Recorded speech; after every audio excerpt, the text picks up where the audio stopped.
வணக்கம் வணக்கம் வணக்கம் உறவுகளே. இன்றைக்கி என்ன வீடியோ பார்க்க போகிறோன்னா, அப்பா வந்து இன்னைக்கு வெளியே கிளம்பிட்டாங்க.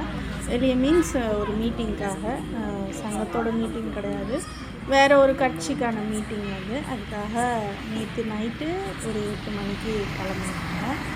அவங்க வந்து ஒரு இடத்துல டீ குடிக்கிறதுக்காக நிறுத்தினாங்க. அப்போ வந்து ஸ்ட்ரெயிட் வேலூர்லேருந்து திருநெல்வேலி பஸ் தான் ஏறியிருந்தாங்க. அந்த பஸ்ஸை தான் இப்போ நீங்கள் வீடியோவில் பார்த்துட்ருக்கீங்க. அப்போ அங்கேருந்து வீடியோ எடுத்து எனக்கு காமிச்சாங்க.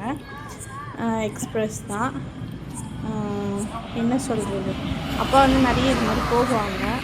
ஆனால் ரொம்ப மிஸ் பண்ணுவோம், ரொம்ப மிஸ் பண்ணுவோம். ஏன்னா அப்பா கூடவே இருப்பாங்க எப்போவுமே. உங்கள் அப்பாவோ அம்மாவோ உங்கள் ஃப்ரெண்ட்ஸோ இல்லை உங்கள் ஃபேமிலி சேர்ந்தவங்களோ பிரதர் சிஸ்டர் யார் வெளியே உங்களை விட்டுட்டு போகும்போது நீங்கள் ரொம்ப ஃபீல் பண்ணுவீங்கன்னு மறக்காமல் கமெண்ட் பாக்ஸில் கமெண்ட் பண்ணுங்கள். அப்போ வந்து திருநெல்வேலியிலேருந்து வந்தாங்க, முடிச்சுட்டாங்க, இப்போ கிளம்பிட்டாங்க. அங்கேருந்து ஒரு வீடியோ தான் எடுத்து அப்பா எனக்கு அனுப்பிச்சிருந்தாங்க. அந்த வீடியோ தான் இப்போ நீங்கள் பார்த்துட்ருக்கீங்க. நம்ம சேனலுக்கு யாராவது புதுசாக இருந்தால் நம்ம சேனலை சப்ஸ்கிரைப் பண்ணிக்கோங்க. நன்றி உறவுகளே.